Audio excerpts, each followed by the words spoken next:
사랑하는 우리 가족, 오늘도 말씀으로 승리하세요.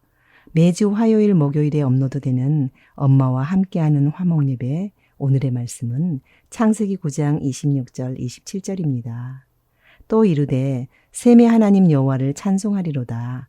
가나안은 셈의 종이 되고 하나님이 야벳을 창대하게 하사 셈의 장막에 거하게 하시고 가나안은 그의 종이 되게 하시기를 원하노라. 아멘.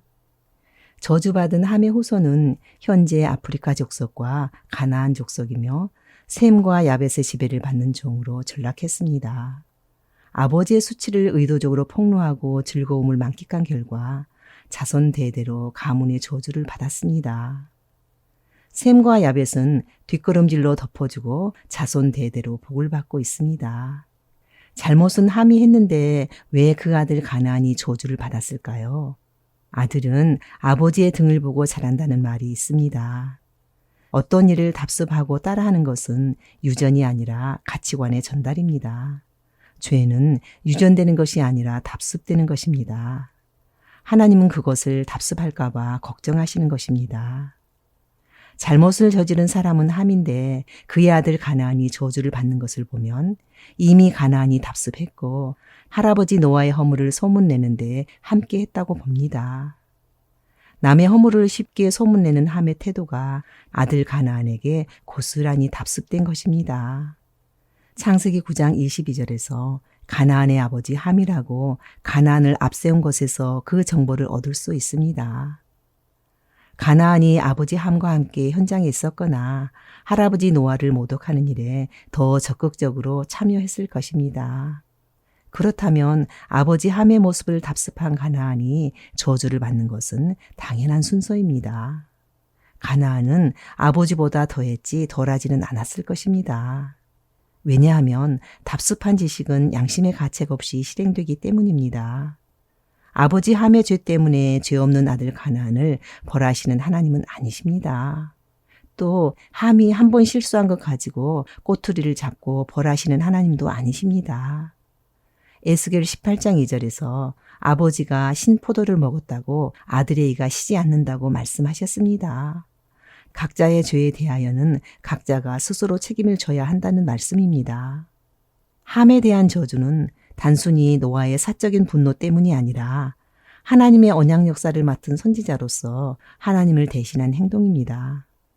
효심이 부족한 자식에 대한 처벌이 아니라 언약의 중요성을 인식하지 못한 백성에 대한 조치입니다. 구원 운동을 이끌고 가는 주의 종에게 반항하는 그 뒤에는 사단이 있습니다. 함은 자기 생각이 옳다고 부추기는 사단에게 포획된 것입니다. 하나님은 질서를 대단히 중요하게 보십니다. 하나님은 질서를 파괴하는 것을 죄라고 하십니다. 이스라엘 백성들이 출애굽 후 광야를 통과할 때 아말렉이 길을 막고 통과하지 못하게 방해하므로 하나님께서 아말렉을 천하에서 도말하여 기억함이 없게 하시겠다고 하셨습니다. 아말렉의 배후는 하나님의 구원 역사를 저지하고 방해하는 사탄입니다. 그러므로 누구든지 하나님의 구원 역사를 방해하고 헐뜯는 것은 사단의 꼬임에 빠졌다는 것을 인식해야 합니다.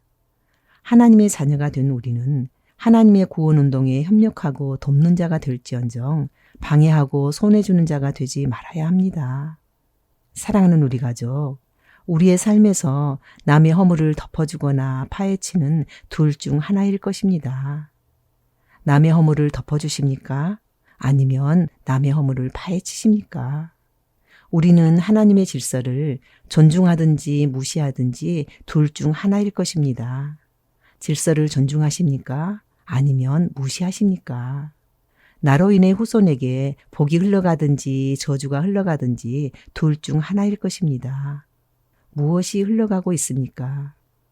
주신 복 앞에 절제하든지 방종하든지 둘 중 하나일 것입니다. 노아가 하나님께서 주신 복 앞에서 방종한 행동이 자녀가 범죄할 수 있는 올무가 되었다는 것을 명심합시다. 절제는 성령의 열매입니다. 끊어야 할 허물이 있습니까? 어떻게 해야 할까요? 유전도 답습도 남기지 맙시다. 아멘.